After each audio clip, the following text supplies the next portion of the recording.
History is often said to be taken very seriously in Ireland, sometimes too seriously, as shown in the mudslinging over the boogeyman of revisionism. In addition, as someone who lived abroad for many years, the way Ireland and Irish history are officially presented abroad can be very weak at times, giving preference to stereotypes over scholarship. Nevertheless, history does seem to matter in Ireland. How it matters changes over time, as is only to be expected. This video is rather different from my other videos. I'm not concerned with the history of the National Museum here. Rather, I wish to pay a tribute to what I believe is an essential part of Dublin, one offering a far better and far more gentle experience than some of Dublin's private attractions.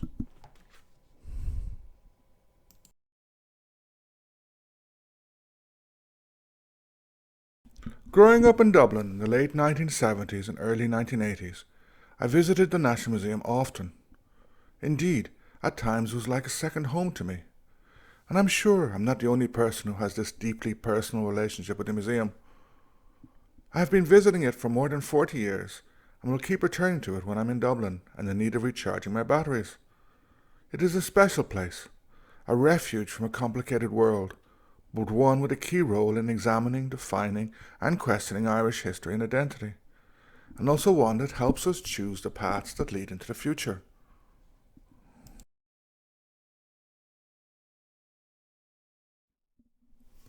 In a way, the importance of history in Ireland is encapsulated in the National Museum. After all, in which other country is a national parliament surrounded by the National Museum, the Natural History Museum, the National Library and the National Gallery? While this may result in problems of space in these museum institutions, it does seem to give them a special importance. Being in the very heart of Dublin from a political perspective means that to an extent the National Museum of Ireland and the National Library and Gallery to a lesser extent have become intertwined in the definition of Irishness. National History Museums have many purposes. One is to illustrate how this has changed over the centuries and millennia. Another is to shine a light on the past, to demonstrate what we know of the past, but also what we do not know. A more controversial, but no less essential one in a democracy, is to challenge stereotypes and educate without falling into nationalistic jingoism.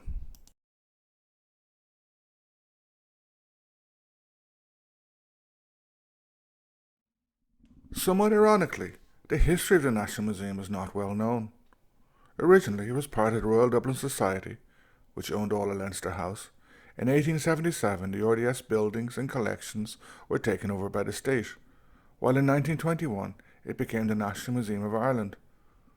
In the last 30 years, Collins Barracks and Turlough Park were added, helping to overcome the museum's urgent need for space to store and exhibit its collections.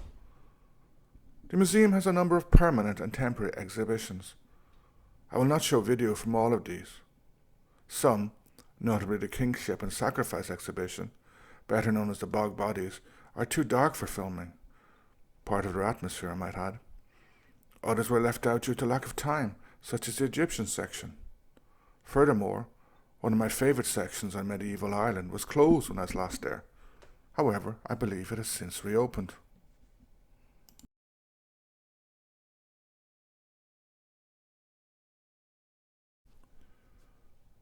I should also add that the video will just focus on the Kildare Street Museum. Who knows, but maybe Collins Barracks and Turlough Park will be the subject of future videos.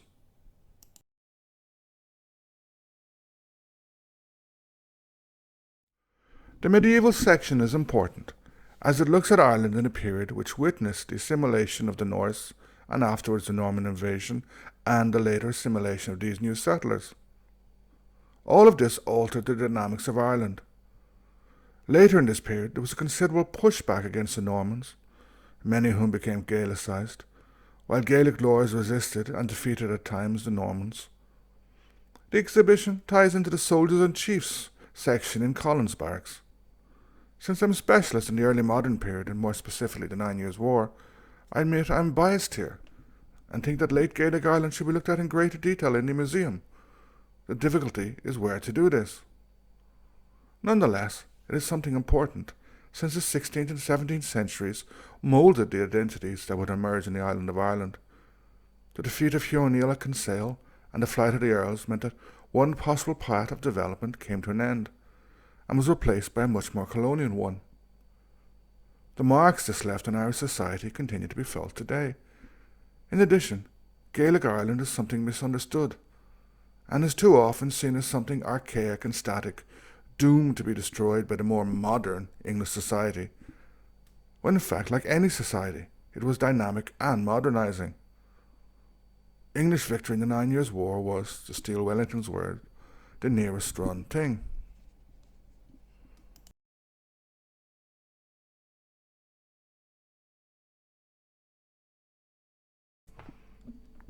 Returning to the museum as it is, what is the best way to visit it and to see the various sections?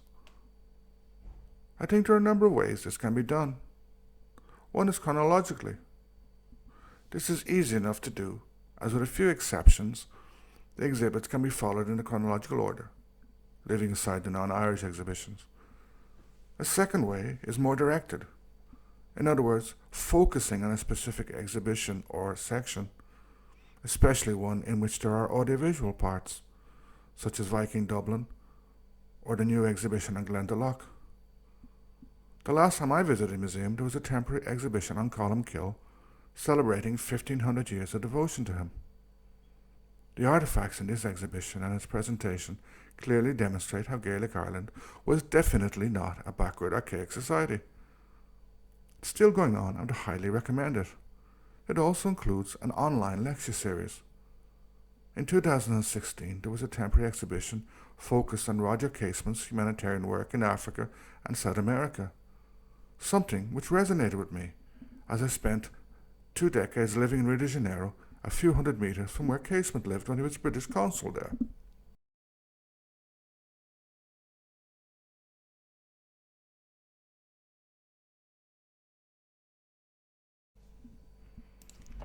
A final way to visit is impressionistic. Go into the museum and just discover what is there. This works particularly well on the ground floor, whether with a prehistoric collection such as the vast dugout canoe from around 2200 BC, the various collections of weapons, the bog bodies, the Bronze Age gold, or the Treasury exhibition with the Tara brooch, the Ardagh chalice, and many others. However, it also works well on the upper floor, whether in the Viking section, early medieval Ireland, or the Egyptian and Roman exhibits, as well as other objects such as clothes obtained from bogs.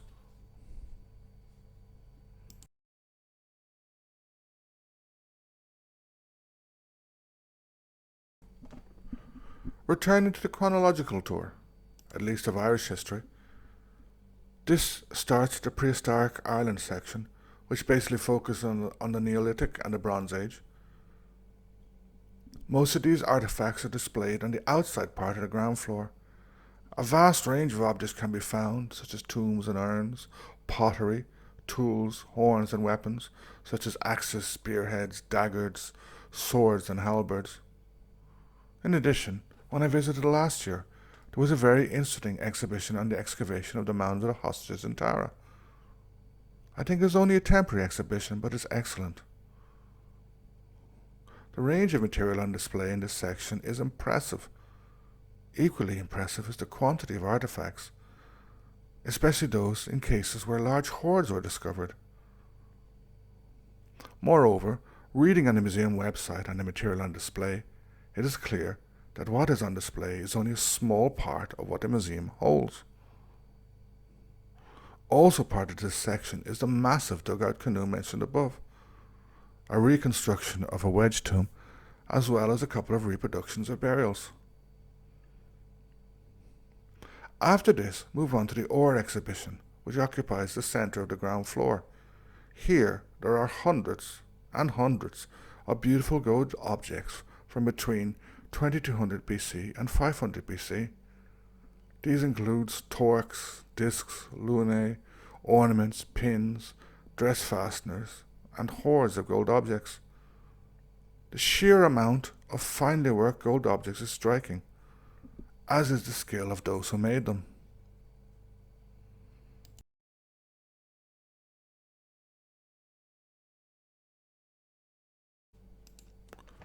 Next, it's time to make a little detour into the Kingship and Sacrifice exhibition, perhaps better known as Bog Bodies. Due to the low light of this area, it was impossible to film here, but it is one of the most striking parts of the museum, especially discovering how much can be obtained from these bodies preserved in bogs, some of whom were sacrificed. The exhibition is based on the theory that the sacrifice of these people and the deposition of their bodies in bogs was related to sovereignty and kingship rituals in the Iron Age. Moreover, this was something that did not only occur in Ireland. Bog bodies have been found in England, Denmark, Germany and the Netherlands. There's an interesting contrast between this exhibition and the Ore exhibition, since the kingship and sacrifice one goes beyond the presentation of objects and brings in a more theoretical or speculative aspect about the reasons why these bodies, these individuals, were sacrificed.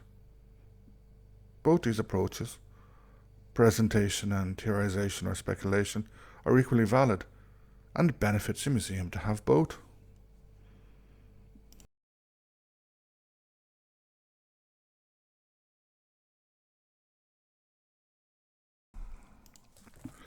It's now time to head towards what can be considered the core collection of the museum, the Treasury.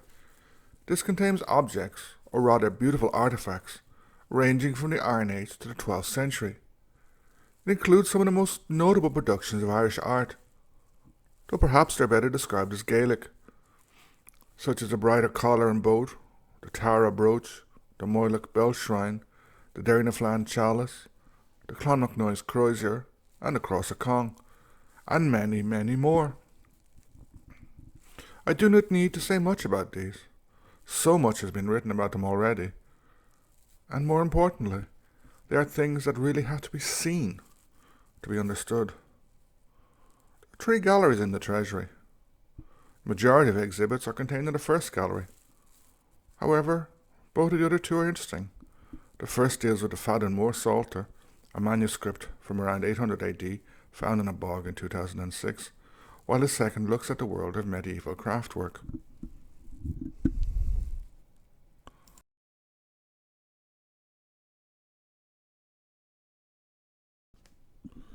Next, go upstairs to the more conflictual world of Viking Dublin. This is a permanent exhibition and highly recommended for anyone interested in Viking history, or indeed for fans of the Last Kingdom. For several centuries, Dublin was one of the most important Norse cities in Europe. This section of the museum contains artifacts covering the details of Norse life, from death and burial to weapons, clothing, tools, ornaments, and the boring details of daily life. Linked to it is a temporary exhibition on the Battle of Clontarf. Although this was supposed to end in 2021, I visited in April 22 and was still there. Like everything in the museum, it is very interesting. It sets itself the task of exploding myths and presenting the truth about the battle. It does this, but I wish it could have done a little more. It can be argued that there were 3 Brian Boru's. The historical one, the one produced by O'Brien Propaganda or Historiography, and finally the one produced in Nationalist Romanticist Historiography in the 19th century. While this exhibition and the one on North Dublin are excellent in terms of history, they do not really look at the historiographical production of Brian Boru in the Battle of Clontarf.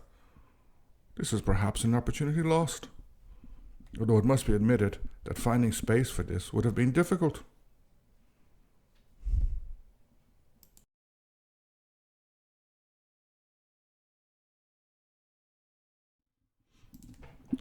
Now you can go to either the new and possibly permanent exhibition in Glendalough or the temporary one in Colmkill.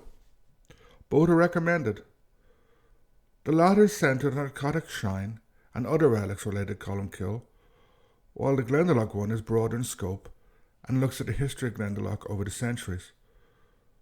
Both shed an interesting and important light on overlooked aspects of Gaelic Ireland. Following this, it's time to move on to the medieval Ireland section. This covers Ireland from 1150 to 1550 approximately and has 3 galleries, focusing on the nobles, the clergy, and the common people. Unfortunately, when I went to film, this section was closed. However, I believe it is now open again. As I mentioned above, this is one of my favourite sections of the museum, as it covers quite well an important period of change.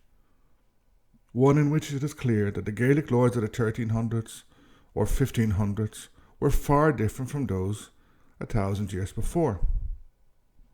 While this may sound obvious, many popular works in Irish history, and even worse, online, join together everything from Vercingetorix to Hugh O'Neill, ignoring the more than 1,500 years of difference between them.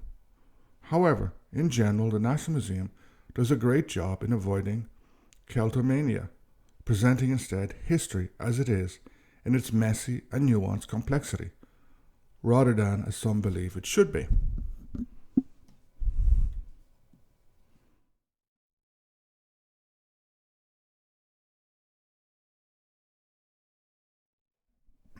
As mentioned above, this section links into the Soldiers and Chiefs exhibition in Collins Barracks. While both are good, there is something missing. It's a little difficult to explain what this is. Perhaps the best way to do so is by shedding light on the conflictual, or indeed horrific aspects of early modern Irish history, emphasised by Brendan Bradshaw, and which can be found in works in this period by Hiram Morgan, Vincent Carey, Ruth Canning, John McGurk, and John McCavitt, amongst others, to which we can add Walter Benjamin's exhortation in his final work to brush history against the grain.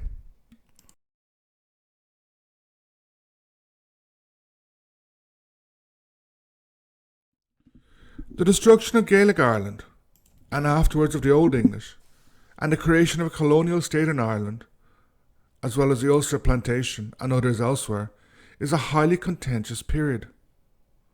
It is a period when horrific acts were committed, when Elizabeth I, commonly regarded as one of the best monarchs of England, through her incompetence and hostility to the lower orders, sanctioned horrendous acts against many of her subjects. This is something that has slipped out of English, Tudor or Elizabethan history, but which is still debated in Irish historiography. It is a debate which the National Museum should deal with. It would also be interesting to tie this into the early 17th century boom, or indeed Renaissance, in Gaelic Irish literature which began in Louvain, and which resulted in the production of the Four Masters and Keating's Forest Fassa, amongst many other works. It also resulted in the coining of the Irish word for Irish in the 1620s, Éireannach.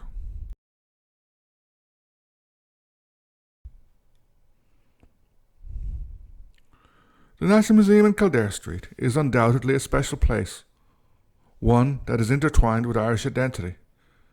It opens a window into the past, in obvious and not so obvious ways, presenting a nuanced picture that escapes the excesses of Celtomania and nationalism.